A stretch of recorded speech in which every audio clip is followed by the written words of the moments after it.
3 साल के लिए, लेकिन सर ये मतलब यानी कि 3 साल ही होगा ना जी हाँ, टेन्योर 3 साल होगा। एग्जैक्टली 6 साल का टेन्योर था ना इस सीट का जी।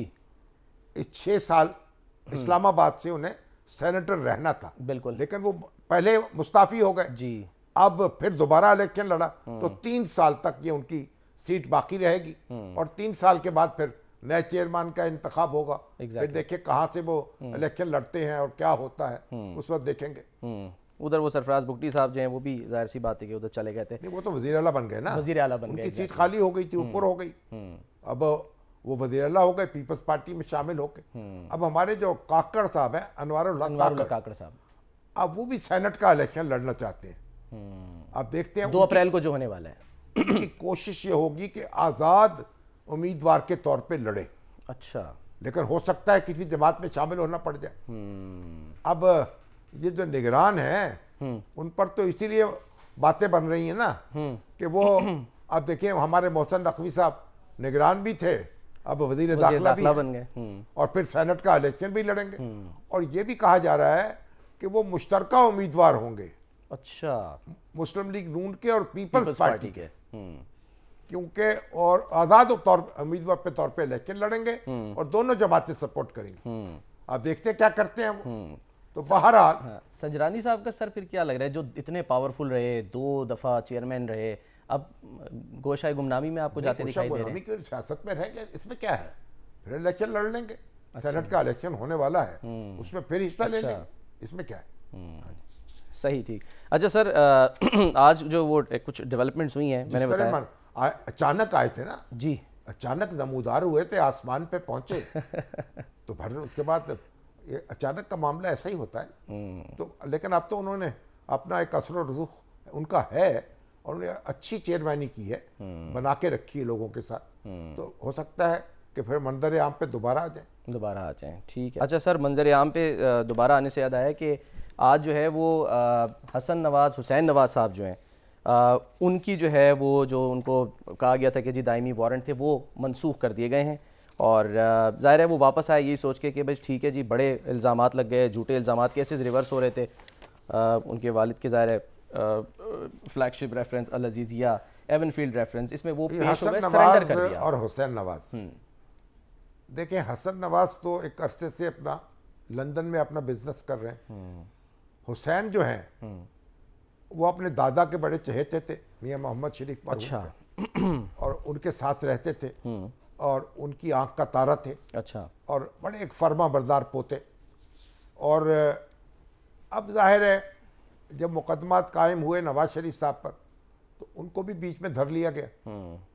आपके भी फ्लैट जो हैं वो एवन फ्लैट्स जो हैं, और उनमें भी और दूसरे रेफरेंसेस जो हैं वो आपके स्टील मिल है उसके अंदर भी।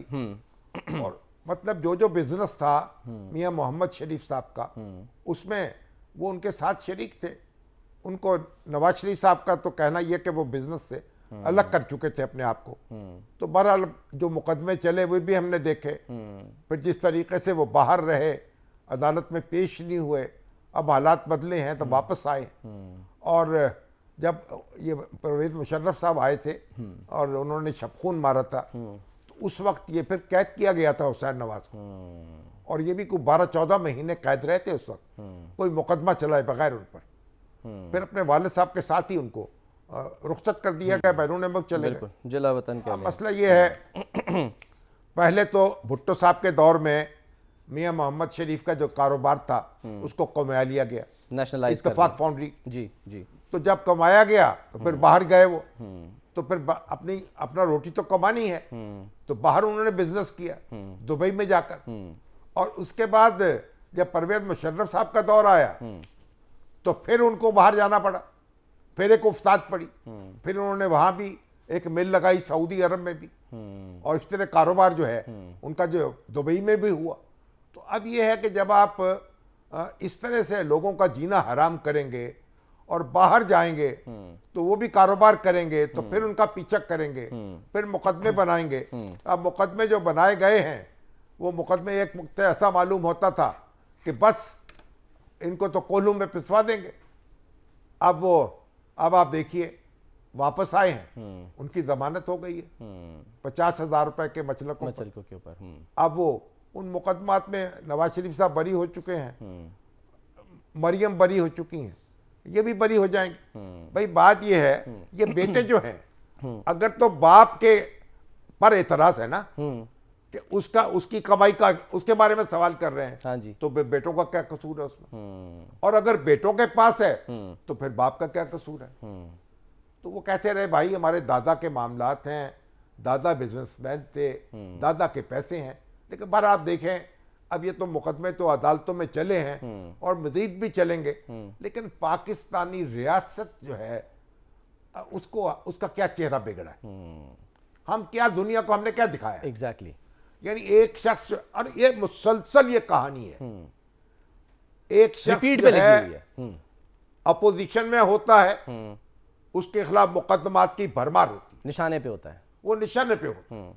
मालूम होता है कि इससे तो कोई बुरा बड़ा हो ही नहीं जो है सकता। जालिम था ही कोई नहीं। सही। जब वो इक़्तिदार से अलग होता है और उसके बाद फिर इक़्तिदार उसको नसीब होता है और फिर उसके बाद वो मुकदमात जो हैं वो वापस होना शुरू हो जाते हैं। यानी आप देखें मियाँ, नवाज शरीफ साहब जो हैं आज वो कहाँ खड़े हैं, कल कहाँ खड़े थे।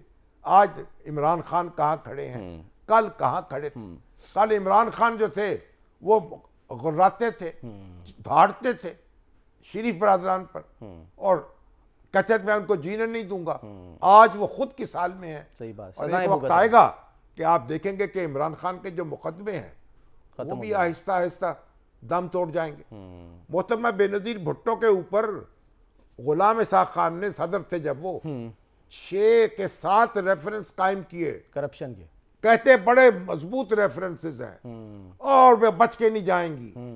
और वो जब सुप्रीम कोर्ट में पहुंचे तो सुप्रीम कोर्ट के जनाब हमारे मुनीर शेख हमारे जज थे, उन्होंने 2 या 3 दिन में सारे रेफरेंस उड़ा दिए। अच्छा, तो आप हमें कुछ देखना चाहिए, अपने निज़ाम इंसाफ के बारे में भी गौर करना चाहिए, अपनी सियासत पर भी देखना चाहिए, अपने अदारे भी देखने चाहिए, ये किस तरह अपनी हदूद व क़यूद से बाहर निकलते हैं, किस तरह लोगों का जीना हराम करते हैं, किस तरह मुकदमात कायम होते हैं, किस तरह से वापस होते हैं। ये क्या तमाशा क्या